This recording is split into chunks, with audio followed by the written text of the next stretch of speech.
கிறிஸ்துவில் அன்புக்குரிய சகோதர சகோதரிகளே, இருளின் திரையை கிழிக்கும் உயிர்ப்பு. இது ஒரு விவிலிய பயணம். உயிர்ப்பின் காலத்திலே உயிர்ப்பின் மக்களாய் வாழ இருளின் திரையை கிழிப்போமா?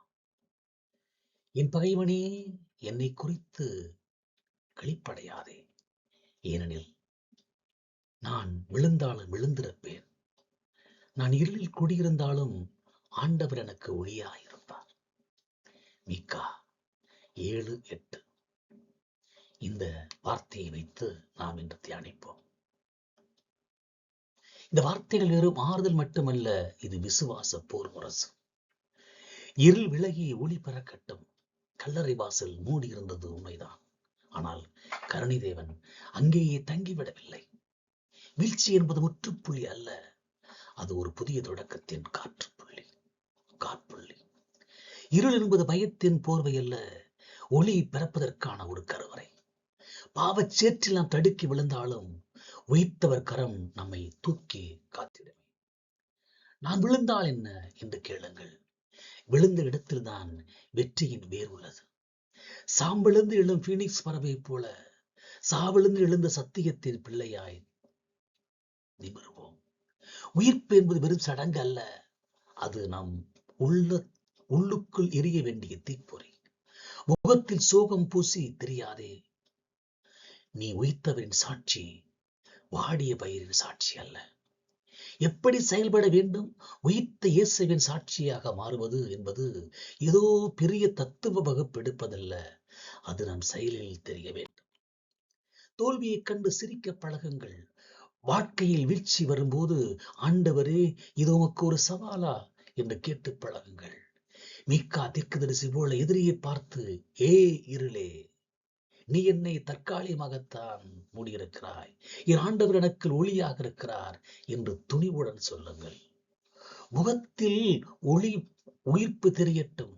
சில கத்தோலிக்கர்களை பார்த்தால் இன்னும் பெரியவில்லை துக்கத்திலேயே இருப்பது போல தோன்றும். சில கத்தோலிக்கர்களை பார்த்தால் இன்னும் பெரியவில்லை துக்கத்தில் இருப்பது போல தோன்றும். உயிர்ப்பு என்பது மகிழ்ச்சி.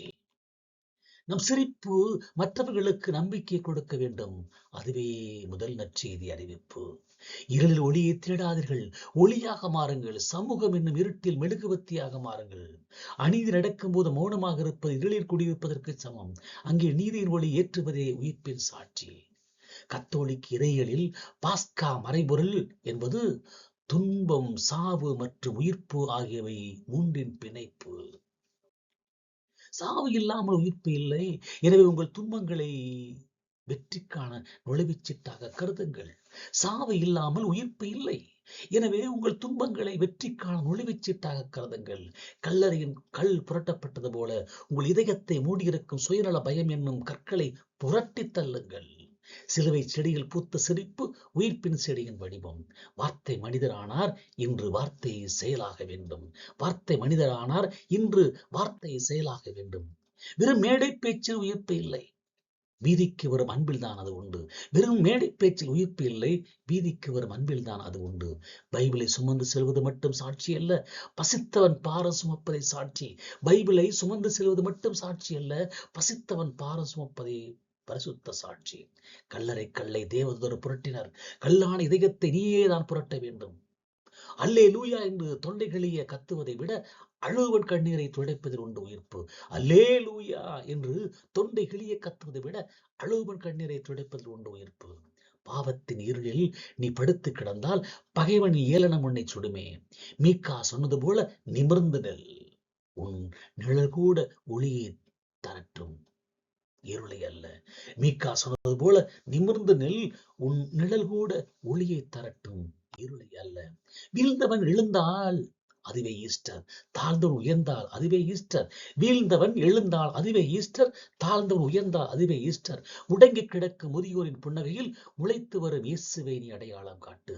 தத்துவ வகுப்பு எடுத்து தள்ளாதே, தர்மம் செய்து உன் உயிரை பறைசாற்று. கடவுள் எங்கே என்று கேட்பவிடம் உன் கனிவான செயலை காட்டி இதோ இங்கே என்று சொல். சாட்சியாக மாற ஒரு சிறு வாழ்வில் நகைச்சுவையாய் நம்மில் பல உயிர்த்த இயேசுவை பற்றி பேசும்போது முகத்தை மிகவும் மிகவும் சீரியஸாக வைத்துக் கொள்வோம். ஆனால் உண்மையில் உயிர்ப்பு என்பது மகிழ்ச்சியின் திருவிழா. உண்மையில் உயிர்ப்பு என்பது மகிழ்ச்சியின் திருவிழா. ஒரு முறை ஒருவர் கேட்டாராம், ஏன் கத்தோலிக்கர்கள் எப்போதும் தியானத்தின் போது மட்டும் கண்ணை மூடிக்கொள்கிறார்கள்? அதற்கு பதில், உயிர்த்த ஆண்டவர் நம் இதயத்தில் ஒளி வீசுவதை பார்த்து கண்ணே கூசிவிடக் கூடாது என்பதற்காகத்தான். நகைச்சுவை ஒருபுறம் இருக்கட்டும், நம் முகம் எப்போதும் மலர்ச்சியாக இருக்க வேண்டும். ஏனெனில் வாடிய முகம் கொண்ட ஒரு புனிதரை சாத்தான் எளிதில் ஏமாற்றி விடுவான். மகிழ்ச்சியே உயிர்த்த இயேசுவின் முதல் அடையாளம். மகிழ்ச்சியே உயிர்த்த இயேசுவின் முதல் அடையாளம். சிலுவை நிழலை விட்டு சிரிப்பொழியில் நினைவோம். பெரிய வெள்ளி முடிந்து 3 நாள் ஆயிற்று. ஆனாலும் உன்முகம் ஏன் இன்னும் வாடி போச்சு? கல்லறை திறந்ததும் கல்லை ஏன் சுமக்கிறாய்? கர்த்தர் உயிர்த்த பின்னும் ஏன் கண்ணீர் வடிக்கிறாய்? கல்லறை திறந்ததும் கல்லை ஏன் சுமக்கிறாய்? கர்த்தர் உயிர்த்தபின் ஏன் கண்ணீர் வடிக்கிறாய்? பெரிய வெள்ளி பக்தர்கள் நாம் அல்ல, உயிர்ப்பு ஞாயிறு பிள்ளைகள் நாம் அல்ல. நெற்றியில் சாம்பல் பூசியது போதும் தம்பி, நெஞ்சில் ஒளி ஏற்றிவை, அதுதான் நம்பி. உற்சோக முகம் நற்செய்தி ஆகாது. நீ அழுதால் சாத்தான் பயப்பட போகாது. சிரிக்கும் முதலில் சிதறிக்கும் நற்செய்தி சிந்து புன்னையில் தெரிகிறதே அமைதி. மீக்கா சொன்ன இருள் உன்னை சுழலாம், ஆனாலும் உன் உள்ளம் ஒளியில் ஆடலாம். விழித்தாலும் எழுவேன் என்று முழங்கு, உன் மகிழ்ச்சி இயேசுவை உலகுக்கு விளங்கு. வீழ்ந்தாலும் எழுவேன் என்று முழங்கு, உன் மகிழ்ச்சியில் இயேசுவை உலகுக்கு வழங்கு. தத்துவ வகுப்பு எடுத்து தள்ளாதே. தர்மம் செய்து உன் அன்பை கொள்ளாதே. உயிர்த்தவர் சாட்சியாய் ஊருக்கு சொல்லு, என் இயேசு உயிர்த்தார், என் சிரிப்பை பார்த்து நெல்லு. நமது கத்தோலிக்க பாரம்பரியத்தில் தவக்காலத்திற்கும் பெரிய வெள்ளிக்கும் கொடுக்கும் முக்கியத்துவத்தை நாம் பாஸ்கா காலத்திற்கு, உயிர்ப்பு காலத்திற்கு கொடுப்பதில்லை என்பது ஒரு கசப்பான உண்மை. பரிதாபமா பரவசமா?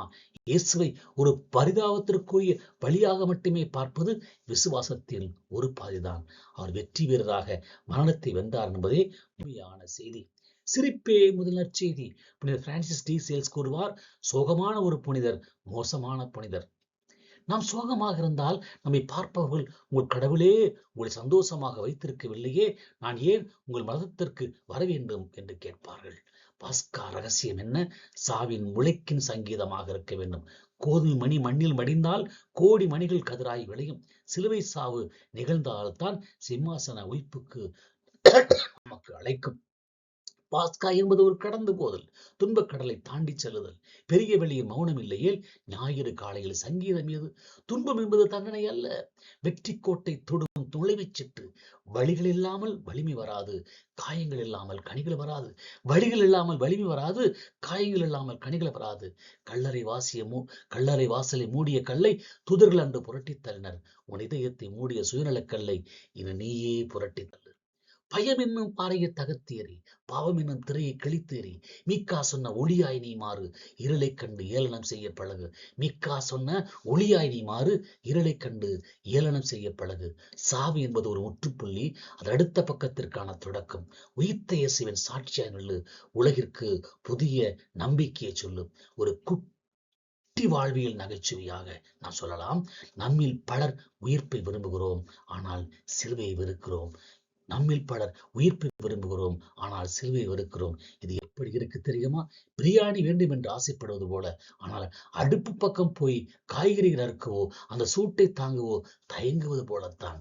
சூடுபட்டால் தான் பிரியாணி மணக்கும், சிலுவை பட்டால் தான் உயிர் ஜொலிக்கும். சூடுபட்டால் தான் பிரியாணி மணக்கும், சிலுவை பட்டால் தான் உயிர்ப்பு ஜொலிக்கும். கத்தோலிக்க விசுவாசத்தில் நாம் ஏற்கனவே ஆனால் இன்னும் இல்லை என்ற நிலையில் வாழ்கிறோம். அதாவது இயேசு உயிர்த்து விட்டார் என்கிற வெற்றி உறுதி. ஆனால் நாம் இன்னும் உலக போராட்டங்கள் இருக்கிறோம். துன்பம் ஒரு உரக்கல்லு, தங்கம் நெருப்பில் நின்றால்தான் ஆபரணமாகும். பயத்தை புறங்கட்டுங்கள்.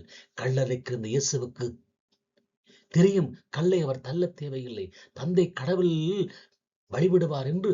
அதே விசுவாசத்தோடு உங்கள் பாவங்களை அவரிடம் கொண்டு வாருங்கள்.